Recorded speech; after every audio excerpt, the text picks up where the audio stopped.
I was committed to a mental hospital against my will for 7 to 8 days.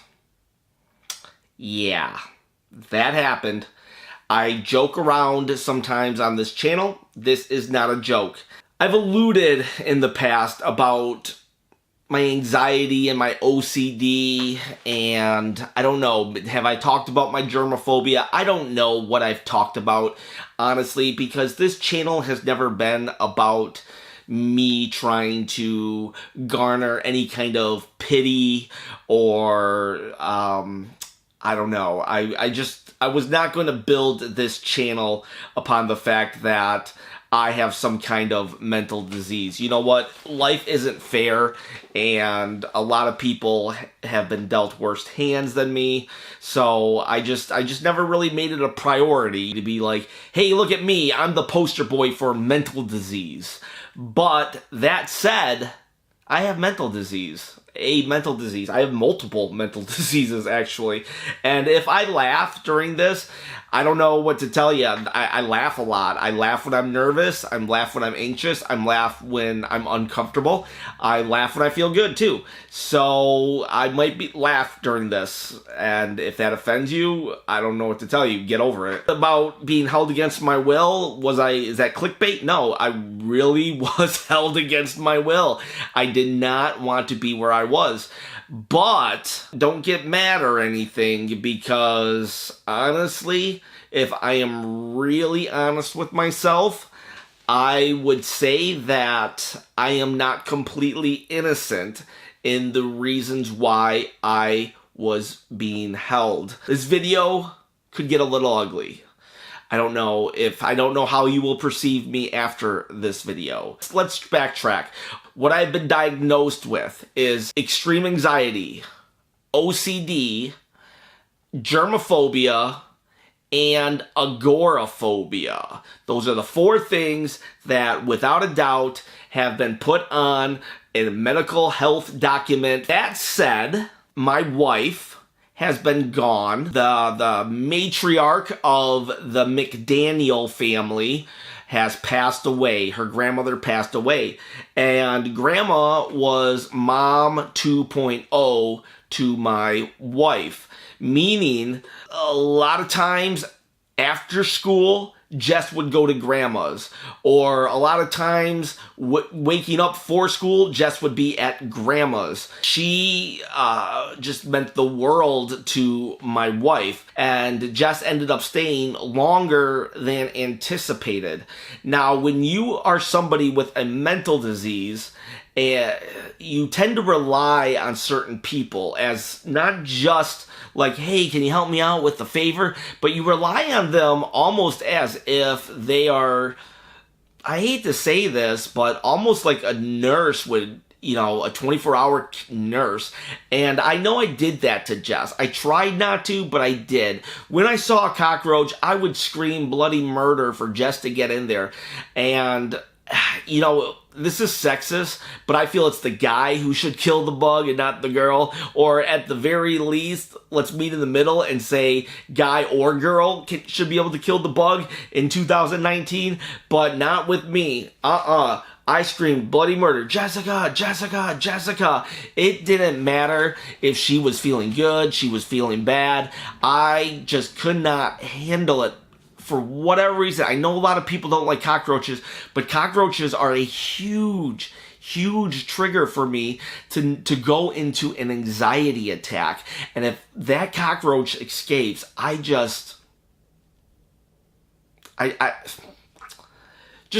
believe me when I say that cockroaches mean something different to me than the average person. Another thing that happened about a year ago, was Hurricane Harvey.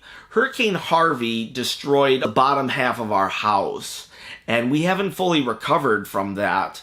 And when you don't have baseboards or trim, cockroaches find a way to get in. A lot of you out there, like from Arizona or Florida or Michigan, might be thinking, whoa, how dirty is this place to have so many cockroaches? Texas is like where the is ground zero for cockroaches, okay? This is where they are born and bred. Let's just say there's just tons of cockroaches in Texas, okay? And sorry.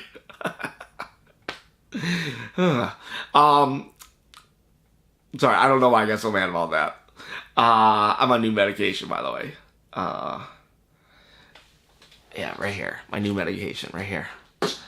Actually, all my new medication. So there's cockroaches coming in the house and stuff, and I'm killing them, or they just survive somehow, or they get really far in. I try to clean where the cockroaches are, but the problem is, it's where my germaphobia kicks in, and then it busts into my OCD, and I just can't stop cleaning. I can't stop cleaning, and I'm not even talking about, oh, well, now I must clean the whole house, because at least I'd get something out of it, a whole house clean. No, I have to clean the same spot over and over and over again, and it must have walked from the door. So now if it's in the kitchen, I have to clean all the way to the door. And if I walk through an area where a cockroach has been that it's not been clean, then that whole path that I just walked is now dirty, and it's just as dirty with the cockroach. As if the cockroach had been there. It's almost as if I turn into the cockroach, and I leave the trail. And the thing about it is, I live in a nice suburb of Houston. These cockroaches, my brain recognizes that these cockroaches aren't bad. They really aren't. They're just disgusting crickets at this point. These aren't your grasshoppers that are in alleys with, workers of the night. These are just cockroaches they're just big beetles, big bugs. So anyways, cockroaches were getting into the house while my wife was gone, and eventually I just hit a breaking point. I hit a breaking point in my head, and I was just like, I was stuck, and I couldn't help it. So I called a cleaning lady to come and clean my house. She came and cleaned my house. She forgot a spot. Right? I just couldn't get past it, because if that coffee spot was there, that meant she didn't clean the kitchen. She didn't mop the kitchen. That means I was now standing in a dirty kitchen. And like I said, if I walk through something that's dirty, I become the dirty. And now I was there just paralyzed. Literally paralyzed. I was about to shoot a video about the Zelda VR. All I wanted to do was shoot a video about Zelda VR. Everybody was just making fun of it and just saying how bad it was. And I wanted to do a video on Zelda VR. I was desperate to get to that video. So desperate to get to that Zelda VR video. And there I was, stuck in the kitchen because the cleaning lady forgot a spot or didn't get a spot. And if she didn't get that spot, did it mean she did not get all the other spots? Now I realize that's crazy. This whole video is about me being crazy. I call my wife, and my wife is dealing with, planning a funeral, doing all this. She doesn't have time in it. And she answers with, I don't have time. And that just made me go, ballistic. I was like, what do you mean you don't have time?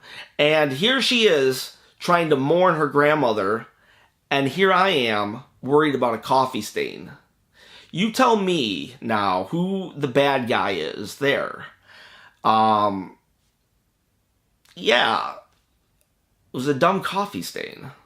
And somebody lost their mom 2.0. But I got mad, I got furious. So what happened next? I called another person after that first phone call. I don't want to name this person because I'm actually still upset with this person. Again, this person did not have time again for me. And then they said to me, I can see you are anxious. I'll have your sister call you. And I was like, you have my sister call me, I'll hang up on her. If I don't talk to you, I will hang up this phone, and I will tell everybody to never talk to me again. I'm just throwing outrageous claims out there. And then they say, well, then I'm going to send somebody over. This is why I got locked up. Because I said, if you send somebody over, I'm going to grab my gun and tell them to get off my property. The person said, "Are you sure about that?" And I said, "Yeah, I'll grab my gun and tell them to get off my property." And they said, "Okay, bye." Hung up the phone.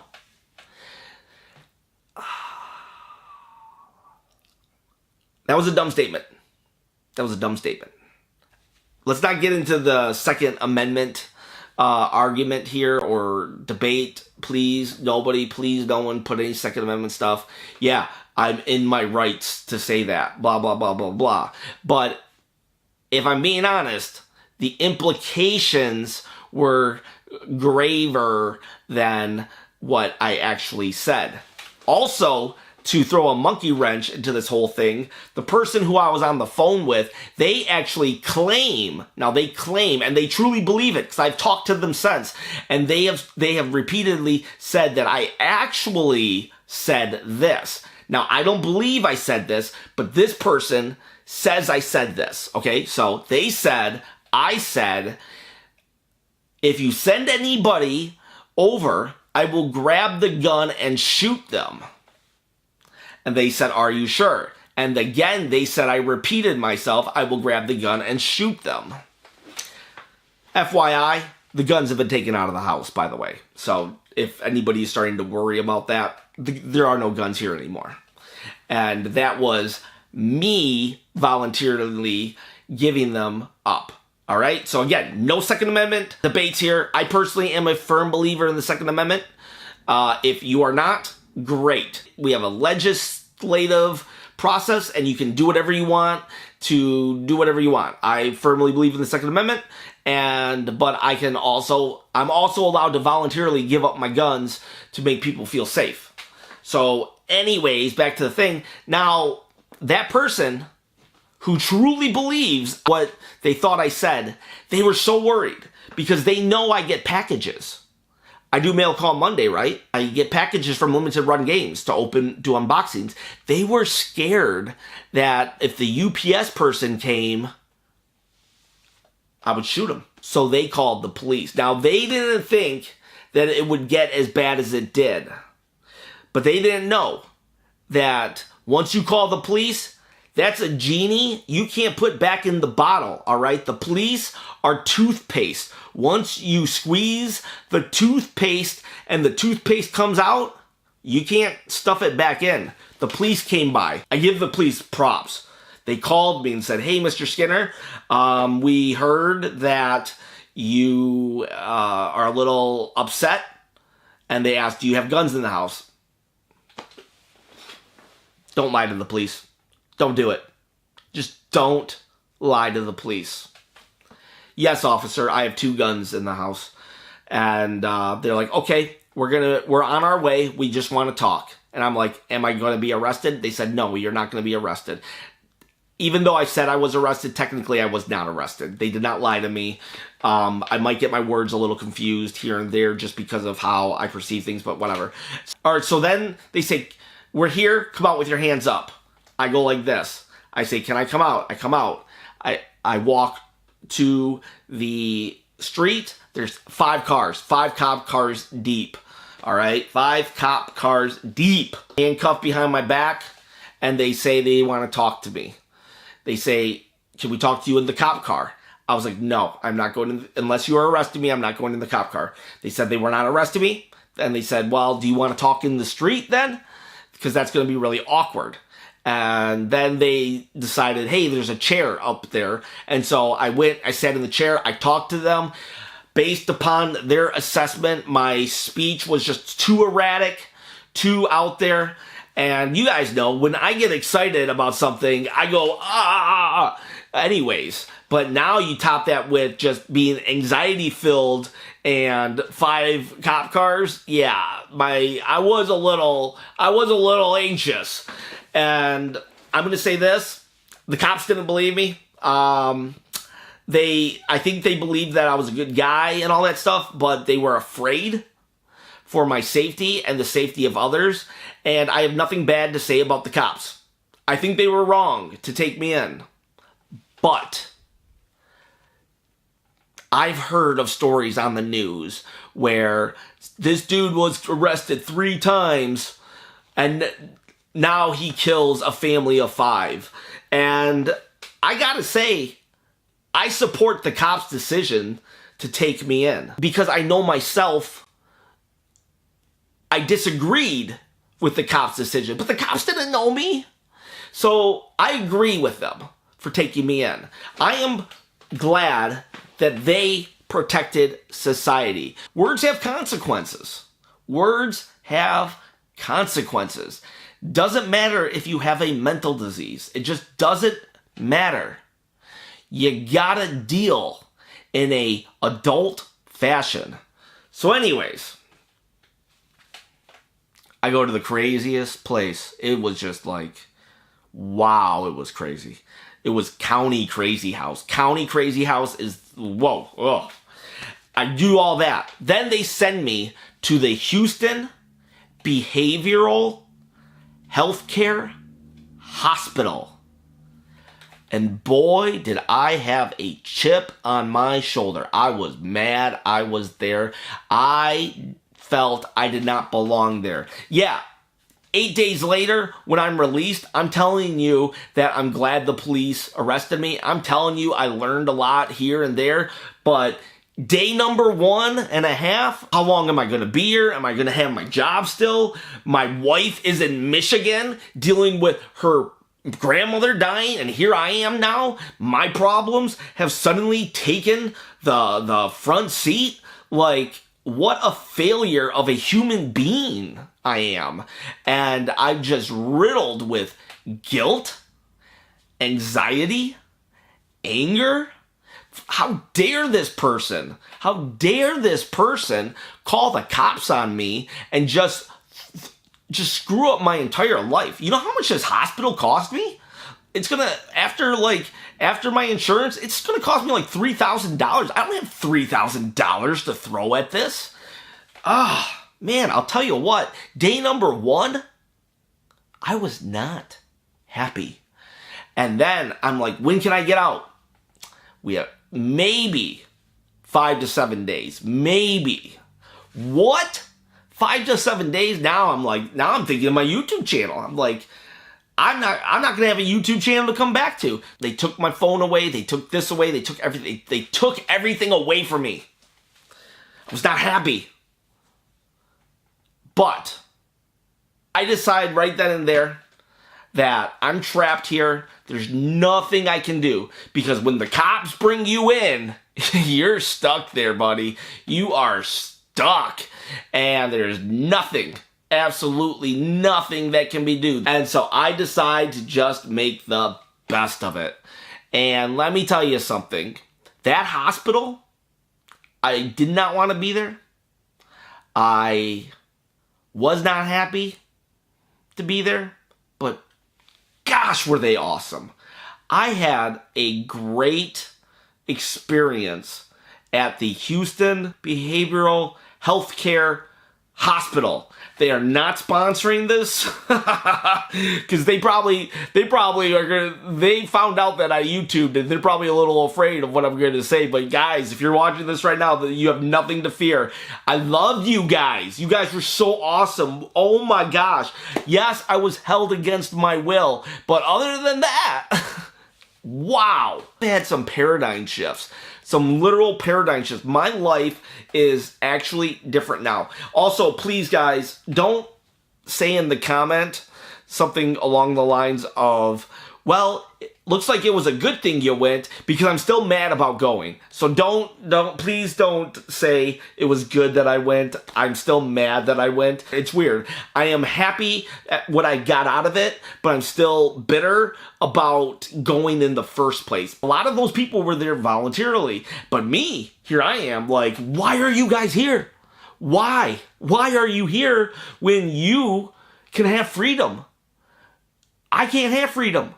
I understand now why I'm here, but you? Apparently they were there because they were smart. If I was smart, I probably would have went in February or March.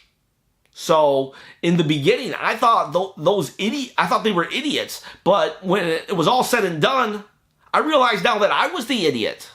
Why wasn't I trying to get help for myself?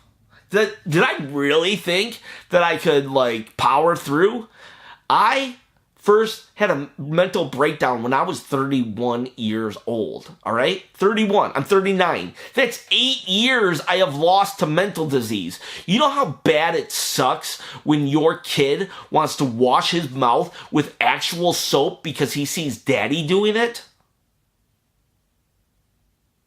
It absolutely heartbreaking. You are a failure as a dad because you allowed your kid to try to mimic your behavior, and even then I couldn't stop. Even then I couldn't stop. Wash my hands with bleach. Wash my hands with soap. Wash my hands with peroxide after the soap. Wash my hands again. 3 times I have to wash my hands. Soap, peroxide, soap. Or soap, bleach, soap.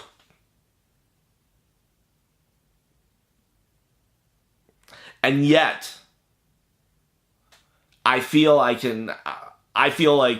I'm better than these people because they actually admitted they had a problem that they couldn't solve.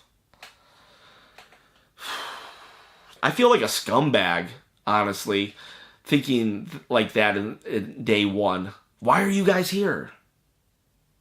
Gosh, they were so smart to go. I am the idiot. I should have went. I had the problem. I didn't let my kid wash his hands with his mouth with soap. I've actually explained to my kids. I say, Daddy has a mental disease. You can't do stuff that Daddy wants to do. I make them go play with bugs. They're not afraid of cockroaches. They're not afraid of any of that stuff. So that's what I'm most proud of, I guess, that I've made sure my kids don't have right now any of the issues that I've dealt with. Granted, I, like, on the sly, will tell my wife, go make them take a shower when they come in. But let's get back to the mental hospital. There's a lot of things I learned there. In fact, there was just this one session. It was like 5 minutes long, and this dude, Dr. Chin, shout out to Dr. Chin, Chen, he said, you seem like a very rational person. And I was like, yeah, like where this is going. And you seem like a smart person. Okay, yeah, not bad. And then he said, so when somebody like you makes a claim, you're going to get the gun and shoot and tell people to get off your property, well, that becomes a little concerning because you've never said anything like that before. And I thought to myself, I was like, wow, he's right. So that was eye-opening. There was a lot of eye-opening things, a lot of coping skills I learned, a lot of this, a lot of that. And the best part, that the people I learned the most from were the actual patients. You know, the ones that I thought were dumb for being there. No way. The kindest people. I thought I was kind. By day 3, I was just so humbled to be in their presence that I tried to go out of my way to just make everybody feel at home. There was this one girl, what is her name? Sierra. She was like, this is what you do. You do this, you do that, you do this. And when she left, she said, now you must tell everybody. And I'll tell you what, I tried. I tried to tell everybody I could. These notes right here, I lived off of these notes. This is what kept me sane. Shout out to Tara. Shout out to Adon. Shout out to Caitlin, Kyle. Nathan, this dude, on the last day I make a comment, not even directly to him. I'm like, the thing I'm going to miss about this place is I never got to try those chips. I kept forgetting to ask my visitors to give me $1.25, and I was just going to go without these chips. Never seen them before. They looked good. They had habanero in the name. I like spicy, and I just said that. And Nathan then just goes, he pulls out a 5. Mind you, I've known this guy because he got there super late into the week. I've known this guy 24 hours maybe, and he's putting in a $5 bill to buy me these chips. I'm like, no, dude, I wasn't trying to get your, to guilt you into this. He's like, you're not guilting me into this. I want to do it. Come on, people. This, like, and then Donald. Donald. I snore bad. People have told me multiple times I am the worst snorer in the world.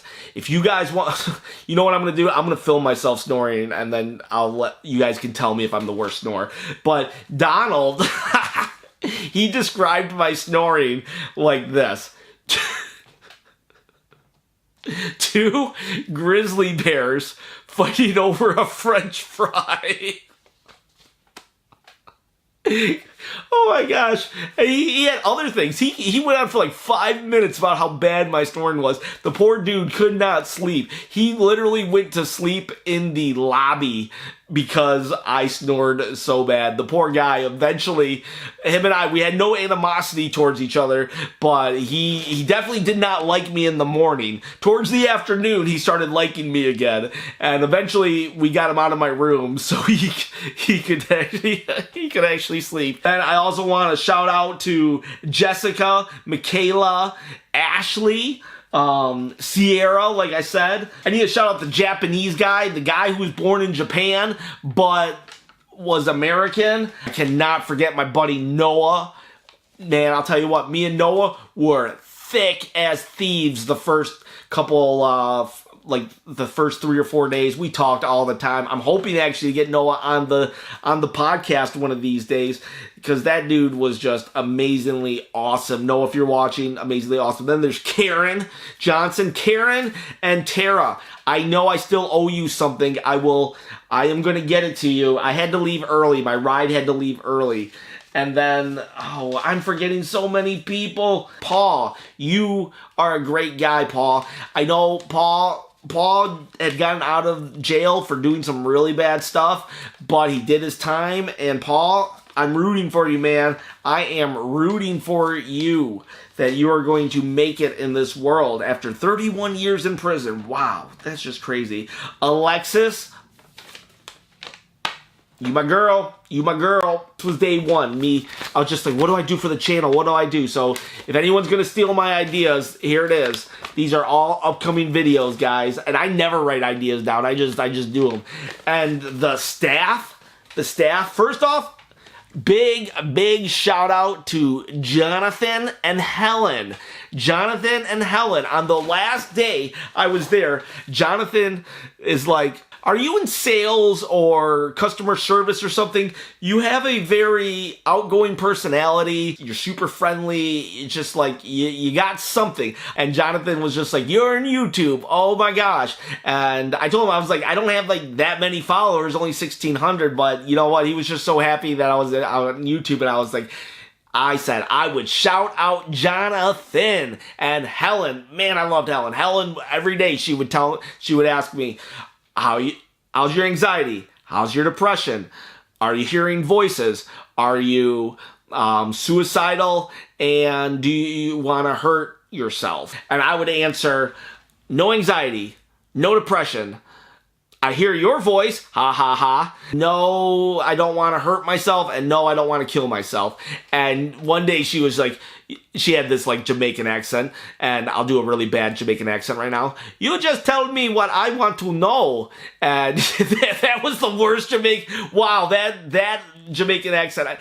I should cut that, but I'm going to try to do as little cuts as possible, because even though this video is going to be like an hour long. And yeah, she's just like, you just telling me what I want to know. And I said, well, is it working? Because I really want out of here. And I told Jonathan, I was like, dude, I don't want to be here, but I'm going to make the best of it. I'm just going to make the best of it, and I'm going to have fun. And I can't not try to just make people laugh. That's all I want to do. I just want to make people laugh and feel good. And that's my goal in life. And my mission, and that's what it was, you know? I did that, and there were so many other great people there. Stacy, Brandy, Mimi, Pandora, and Pandora's kid. I want to say hi to Pandora's Kid. I know you have a YouTube channel as well.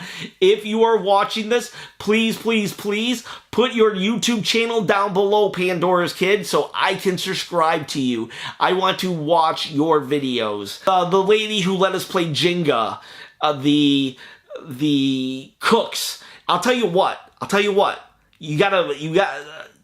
There's a negative stereotype about hospital food. This hospital food wasn't bad. The goulash was just amazing. I'm telling you guys something. This place was really good. And the doctors were great too. Like I said, Pandora and Mimi, and then Johnson. I never figured out what to call him. He was just like, just call me Johnson. He's like, I'm not a doctor. And so Johnson, if you're listening, I actually got something out of those stupid group meetings. Man, I did not want to participate in those group meetings, but I was like, if I don't participate, I'm not going to get out of here. And I participated, and I got so much out of them. Johnson was great. He always had an analogy. And there were times where me and him made eye contact, and we just knew what the other was thinking. And it was just an amazing experience. And then Ed and Ben and Ken, you guys are great. Like I said, I'm conflicted about this whole experience because I shouldn't have been there. I was locked against my will. That said, I probably should have went earlier on my own, and it was a very good and humbling experience. I did not hit rock bottom. I still have my house. I still have my job. My boss literally came and visited me. Not to say you're fired, but to say, hey, how are you doing? Thank you so much, Tony. My other boss, Jeremy, you're not fired. I'm here to pick you up. He picked me up on a Friday. His wife has strep throat. And you know what he does? He comes and picks up this crazy employee of his. And then Mark, this guy I've known for maybe, since Hurricane Harvey, because when Hurricane Harvey hit me, he came and helped me fix up my house some, and since then we've just been kind of cool. This dude is like, he's in his 50s, 60s. He just comes and visit me. I didn't tell a lot of people. I did not tell a lot of people about my situation because, again, I don't want pity, but I told Mark because I wanted Mark to get the guns out of my house because that was something, like I said, I voluntarily gave up my guns because I wanted to show them that I was not a harm to myself or others. But, man, I'll tell you what, this was quite an experience. One of the worst things about it, though, was not being able to contact you guys on YouTube. I don't know. YouTube... You guys, seriously, it's cliche for YouTubers to say this, but I really do feel like you guys are friends. I really, really do. Even if you don't talk on the channel, I know you guys are watching. I see the likes. I see the viewing. I know that some of you just aren't commenting, and the ones that are commenting even more so. I just felt so bad. I wish I could have got to the channel. So I'm so sorry, guys, that I was unable to really communicate where I was. I didn't want to be there, but now that I was there, I'm dang it, I'll just say it, I'm glad I went. There, are you happy? But for the person who called on me, you're still not off the hook. I have some conflict resolution and an exchange of information that we're going to need to have. But, I believe that we'll be all right. This person is a very special person in my life, and I understand a little more why they did it now than I did when I went in. I wouldn't have shot anybody. I wasn't going to do that. But where would I be mentally? Would I have snapped completely and just been in a ball just crying? I have no idea, but... So that's my video. That's where I was. I was held against my will, but it all turned out to be not the worst experience of my life. Houston Behavioral Healthcare Hospital, thank you so much. Your staff is brilliant. Your staff is awesome. I could have gone on with names, but I'm just rattling them off. Miss Helen and Jonathan and the whole staff. You guys were awesome. And that intern, he always laughed at my jokes. I appreciated that. On the last day, they were like, "Are you ready to leave?" And I was like, woo! I gave a big Charlotte Flair woo. Yeah, I know Ric Flair started it, but let me tell you something. When you're Charlotte Flair and you're that good, you own the woo. And I was like, woo, baby, I'm ready to go. So, guys, that's it. We're going to get this channel back on track. It's dangerous to go alone. Please share this video, this channel with a friend. Maybe not this video because it's all about mental disease. I don't know. Share a different video. Go find a favorite video and share that video with a friend. And have yourselves a great day.